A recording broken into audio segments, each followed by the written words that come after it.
What's up, YouTube? It's Bullseye 8231, and today I'm going to be showing you how to replace the radiator in a 2003 Toyota 4Runner. This operation will be the same from 2003 all the way to 2009. So I'm going to go ahead and get started. So the first thing we're going to want to do is get this radiator draining. So if you look up underneath the driver's side of the vehicle, you need to locate the drain valve, which is right back there, if you can see. Normally the drain valve, you see that little white piece right there, normally the drain valve is going to be reverse thread. So I'll check that out and see, but in order to drain it, we're actually going to have to remove this plate. So this is going to be 4 bolts, which I believe are a 12 millimeter. So you got one here, one there, and then if you look under here, there is a hole. It's going to be one in this hole and one in that hole right there. So you're going to need an extension for those, but I'm going to remove this panel, simple 4 bolts, and then show you how to drain the radiator. All right, so I got all 4 bolts removed, and that was a 12 millimeter. Like I said, you will need an extension for the back ones, but these came out just fine without the extension. So what you're going to do now is lift. You can see they got these little metal clips. They're not actually clipped in anything. They're just got holes in it. So you slide them out of the slots, and this whole blade drops down, and we can put it to the side. Now you can see this is the front one. That's the condenser. This is the radiator, the second one. And so that's what we're going to be changing. You've got a hose you got to disconnect right behind this on this side. And then we also, again, we have the drain plug. The radiator holds about 2.5 gallons of antifreeze, so make sure you have a big enough bin to catch all of the old antifreeze. So I'm going to get a bucket, and we're going to go ahead and drain this bad boy. All right, so I got the pan, and I'm ready to drain the radiator. So what I'm going to do is just reach up here and see if I can turn it enough. Like I said, sometimes radiators are reverse thread. I don't foresee this one. See if I can let you see it good. That little white thing right there, that is the radiator plug. So I'm going to go ahead and turn that. I'm going to start turning it. It feels like it's normal thread. All right, so got the plug out, and it's draining. Make sure you get a rag handy so you can wipe the drip. And so we're just gonna let that drain. I'm gonna go ahead and take the cap off the top so that it's not restricted at all, and that it can flow right on out. All right, so while the radiator drains, as you can see, I removed the cap, and actually my cap fell apart inside. So the new radiator actually comes with a new cap. So this is a good time for you to inspect your hoses, because if your hoses are not pliable and they're real hard, you may want to go ahead and change them, especially if they're cracked. Sometimes they're dry rot. You'll have to change them because they're starting to rot, and they'll spring a leak, and then you're having radiator problems again. So this is a good time to inspect your hoses. You have one on the top, one down here on the bottom, if you can see that.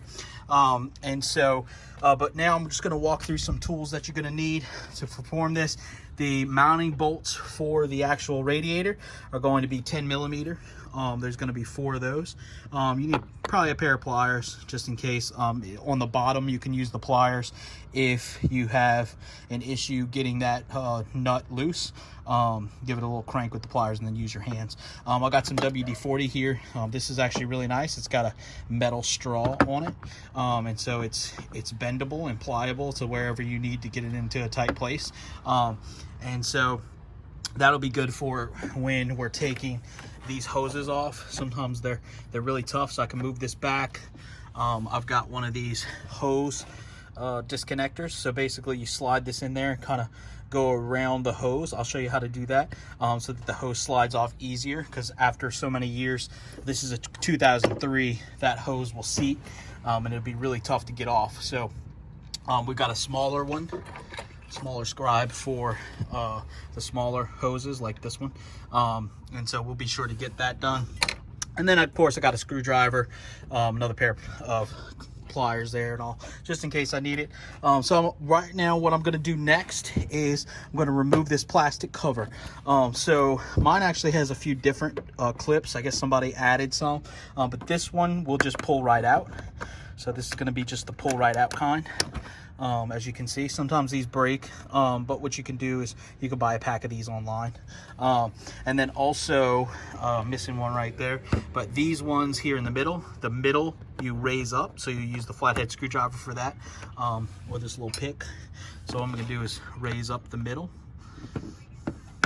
and once the middle is raised, the whole clip will come out. So you can see the middle is raised, which you might want to use a flathead screwdriver for that, and then you see the clip actually comes right out. And so then we'll just put it right back in there. See, when you push it down, that clip expands. So we're going to do that all the way across the front here.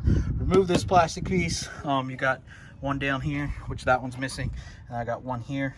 So I'm gonna go all the way across. You've got 1, 2, 3, 4, 5, 6, 7, 8, 9. So you take all 9 of those off, and this whole plastic piece will just lift off, and we'll be able to see the whole radiator. All right, so I got my last clip out. I'll put these over here for safekeeping. And I'm going to just lift this whole plastic thing. Comes off in one piece. I'm gonna put it on the side. And now we can see your radiator is completely exposed. All right, so what I'm gonna do now is I'm gonna go ahead and take off the reservoir, which again is gonna be two 12mm bolts. So you got one here, one there. And actually the mounting bolt for the radiator is down here as well. So we're actually going to remove the reservoir, and then I'm going to start removing all of the hoses, and inspecting those better. So to ensure that this bad boy is ready to go. So I'm going to do that. I'm going to disconnect the hoses before I disconnect the mounting bolts for the radiator, so it's not flopping around and everything. So again, I'm going to remove the reservoir, disconnect the hoses. I'm going to start with the hoses on this side, so that my drain pan down there will just be right there to catch anything extra that's going to fall out of here. And then I'll move it over to the middle section. That one will have to be done from the bottom so that I can get it better. And then I'll show you what to do next. Okay, so bonus points. If you look, this reservoir is actually attached to the fan shroud cover. This is staying in the car. We are going to have to move it out of the way, but you actually don't have to remove both of these bolts that hold the reservoir on. The only one you have to remove is this one down here that's actually attached to the radiator. So I removed that one. And we're going to actually leave these two up top in. So again, this piece is staying in. We're just going to move it back and then put the new slide the new radiator in, bolt it back to it. So the only bolt you need to remove on the reservoir is this lower one. So we're going to leave that in place, and I'm going to go ahead and move over here to releasing these hoses. Okay, so I'm going to show you how these work. Basically, what I'm going to do is slide this in here like this, and I'm going to work it all the way around the hose. You can see how I'm breaking that seal, and now that hose actually slid right off. You see all this white stuff? That hose was seated on there good, probably been on there since 2003. So we disconnected that, and that one will be ready to be put right back on the new radiator. For the one on the bottom, that one's going to be a little bit tougher. So I'm going to grab a pair of pliers. And as you can see, we've got this hose clamp. So we're going to squeeze that together and move this back. So you just want to work it back. Make sure you work it back a good ways so it's out of your way for working. And this small one would probably suffice, but we're going to use this bigger one to really make sure we get in there. Same thing. We're going to work it all the way down, work it up, make sure we get that seal broken, and then that hose should just slide right off. If you have some hoses that are dry rot, this is where they're going to start cracking and giving you problems. So you can see this hose is still really pliable. It's not all dried out, still in good shape, but you can see where it was really caught on there. So that hose has now been successfully disconnected, and we're going to do the same up underneath. while I'm up top right here, I'm gonna go ahead and disconnect this bolt. So there's gonna be multiple bolts. This bolt right here, which is a 14 millimeter, I believe, is going to be the mounting bolts. This bolt right here is going to be the fan shroud cover bolt. So that actually bolts to the radiator. So the same thing we did over there for the top for the reservoir, which we left intact, to this plastic piece. That bolt on the bottom is the same one on this side. It's going to be a 12 millimeter. You're going to have to remove this one, and then there's going to be one down at the bottom as well, that you may be able to see. You can definitely see it on your car, and there's going to be two on the other side. Now remember, I already removed the top one on that side, so I just got to do the bottom when I go to do that hose over there, and then I'm going to do the top and bottom here right now on this side before I move to the other side and the bottom to take off the hose. All right, so now I'm back on the side with the reservoir. There is one more bolt up top right here that will have to be removed.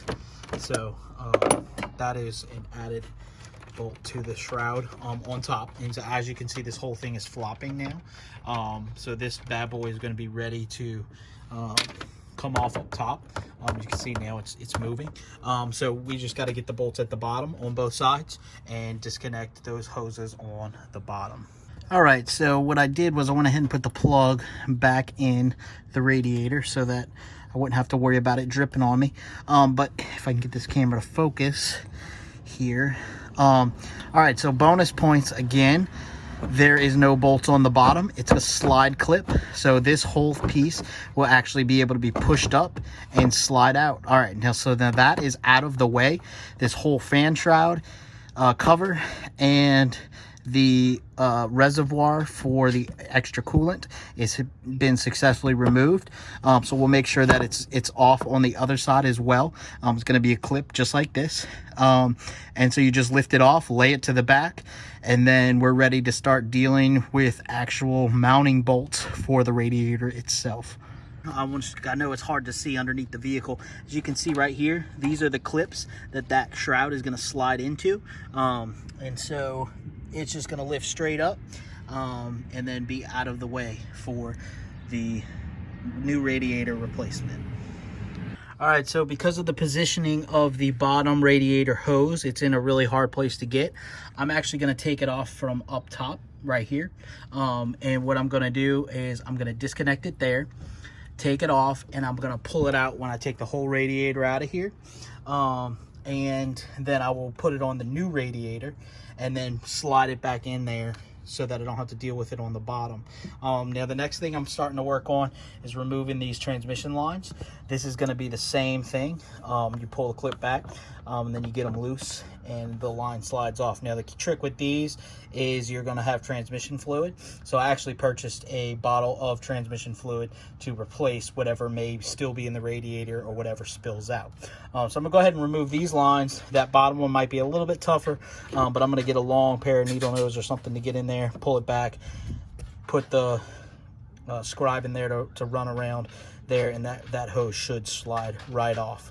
Once I get these lines disconnected, I'm actually going to probably put a bolt to about the equivalent size in these lines so that the fluid doesn't run all over the place. So I'm going to go ahead and disconnect these two lines and that center line, and then I'll come back to you. All right, so I got the bottom one off. That one was a little bit tough because that clamp was twisted, so I stuck something in there and twisted the clamp around so I could get something on it. But after disconnecting it, it actually didn't drain anything, so I'm not going to worry about capping that one off. This one up top, as you can see, I stuck a bolt in just to keep the fluids from leaking there. And again, I left this hose on here because I disconnected it up top. If you could see that, I just connected it right there. So I'm gonna actually put that one on the new radiator when I stick it down in there, because there's not really a lot of room to work down there. So next I'm gonna start taking these bolts out. There's 4 bolts. They're gonna be 14 millimeters. Now they're gonna be all the way through. So as you can see, you got a head on this side and the nut on this side, which actually the nut may be fixed into the radiator. I'm not sure. Let's see if it's on the new one. So, okay, yeah, so that's going to be a bolt and nut. So we'll have to make sure that I get those. So anyway, there's 4 of those. There's going to be one here, one down at the bottom, and then one at the top on this side, and one at the bottom. So I'm going to go ahead and start taking those out, and then we'll be ready to slide the new radiator in. All right, so the mounting bolts are a little bit more difficult, so you don't have to hold one side with the wrench, but you do, however, have to get a super long extension. It's a 13 millimeter, not a 14. And you're gonna stick that straight through. Oop, lost my socket. So you're gonna stick that straight through to that little slit. I'm trying to see if you can see this. Let me get my extension and I'll show you exactly where to put it. You see that slit in the frame? So I'm gonna go through the middle and I'm gonna go all the way in, and that bolt inside there is the radiator mounting bolt. So you got one at the top, one at the bottom on both sides, one in the bottom in that slot, one at the top. As you can see, I already removed this side. So really long extension, and I'm gonna remove that, and then the radiator will be free to just come straight out of the top of the car. All right, so I got the radiator out after much turmoil. The biggest thing was just the transmission lines were getting hung up on this, and the plastic piece was wanting to catch on this. That is, pulling it out like that is going to be a lot better than trying to actually disconnect that hose in there. It's a monster. So what I'm going to do is exactly like this hose is fixed on here. I'm going to put it on the new one. You need to make sure you remove these little covers for the transmission lines, and then the last thing you want to do is make sure you get these rubber grommets. So these rubber grommets are actually what hold the radiator in. So they're 2 parts. There's a part on the back side, part on the front side, or I got this one loose, and you pull them out like this. So basically you pop this side off that seals it, and then it comes out, and you're going to put them back in exactly in the other holes like you took them out, so that the mounting bolts can hold that radiator back in. So again, I'm going to take this hose off, put it in the exact same position, get rid of these little covers for the transmission lines, and then we'll be ready to put this radiator back in the vehicle. All right, so I got everything put back together. As you can see, I got the new hose on the new radiator. I got the hose attached. I got these clips. As you can see, there's a little notch on the back of this one. That's so the radiator will hang and helps you hold it in the right place while you get a bolt in it.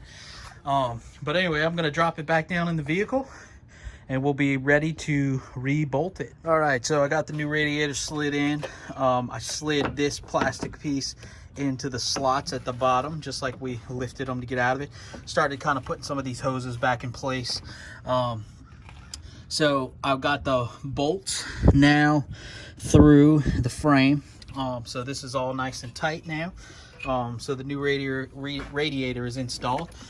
So what I got to do now is put these 12 millimeters back in, fix this. I got to put this hose back on underneath here, which is no big deal. As you can see, I got it in the right place, so it slid right back on. Just got to slide that clamp back on. I went ahead and put the transmission lines back on while I had 2 hands free. And yeah, pretty much, you know, I just kind of set it back down in, and what we're going to do is just button everything back up. Everything we took apart, we're going to put back.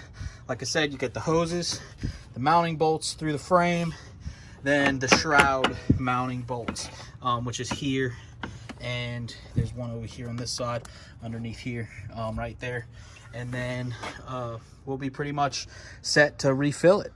All right, so I got the car all back together. I got all the bolts back in, all the hoses secured. I got my new cap on. So now all that's left to do is to refill it. So I went to my local Toyota dealership and got 3 gallons of these. It takes about 2.5 gallons of coolant to fill the radiator. So I'm gonna go ahead and do that now off camera. But I just wanted to kind of touch base, show you how everything looked. I got the hoses all back in. Also, what you want to do is you want to go ahead and start your vehicle after you get it done, so that way you can be sure that there's no leaks coming from any of the hoses, or if one of them sprung a leak or something, so you can get that dealt with. Make sure you get your overflow reservoir to the maximum line. And also, I've got a gallon or a quart of the ATF transmission fluid, so that I can be sure to top off my transmission, because I lost a little bit in the old radiator. All right, well, that's pretty much it. I'd say that this skill level for this is definitely on the higher of intermediate side. So if you're new to mechanics and stuff, this might not be something you want to tackle by yourself. But you just, follow the steps in the video. You'll be fine. Might take you a little longer than maybe a shop would if somebody's used to doing it. Also, I had my dad here with an extra pair of hands to help me set the radiator back in and all that good stuff.